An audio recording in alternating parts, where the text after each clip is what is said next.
This is your foundation. How to successfully grow your wedding business. Weddings Made Simple.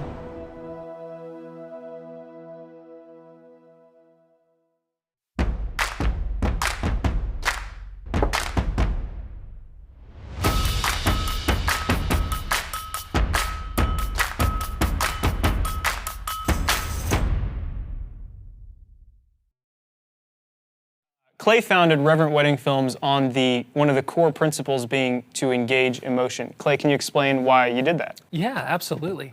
So when it comes to the reason why we decided to push forward Reverent Wedding Films with that sole intent to engage emotion is first, when we're sitting on the editing floor, and honestly, even when the filmmakers go out to go and shoot, we want to have a clear goal in mind.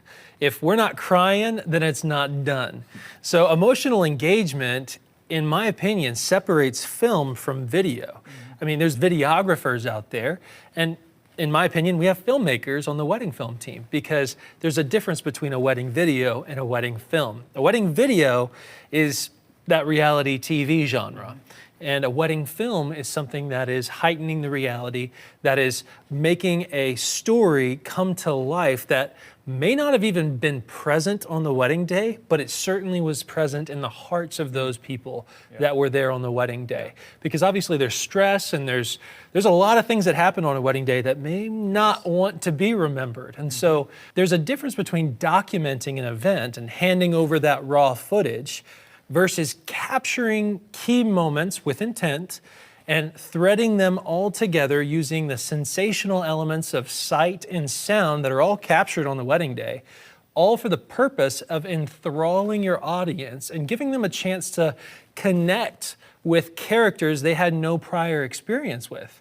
I mean, we know this at Reverent simply because we have these bridal shows that we'll attend and open houses, and we'll bring iPads and noise-canceling headphones that the couples and prospective clients and their parents will all just put on, and they'll be able to enjoy the wedding films that we've created at that specific venue or so on.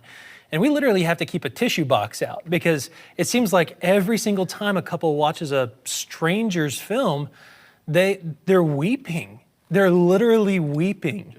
Because they've been catapulted into a visualization of their own hopes and their own dreams for their own film, for their own wedding. Honestly, from a sales perspective, it's amazing because they're like, I want one. But they're visualizing their own wedding, and that leads them into something called narrative transportation, where they're essentially forgetting they're watching a film. Yeah. It's incredible. That's awesome. Can you explain for us what narrative transportation is? Sure. Yeah, so narrative transportation is really the place that your viewer gets when they experience a feeling of being lost in a story.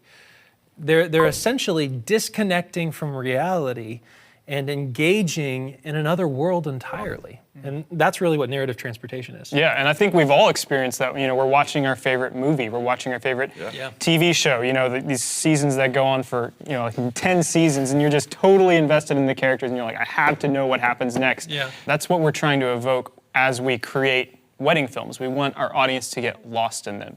And so we're not doing our job if we're calling too much attention to our own editing skills, or if we're calling too much attention to how badly we make the film in some cases.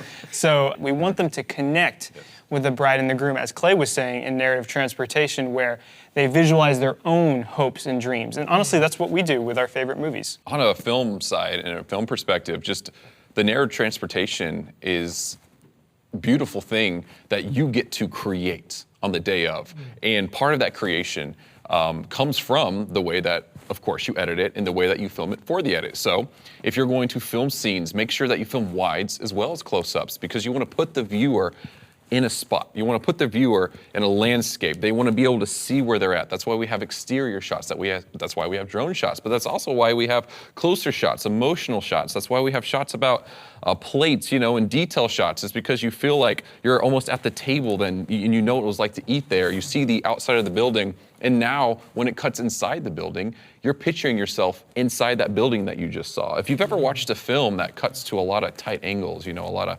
85 millimeters over the shoulder, just kind of dialogue shots that never really want to establish the scene before they go into it, you feel a little lost. It almost feels like tunnel vision, right?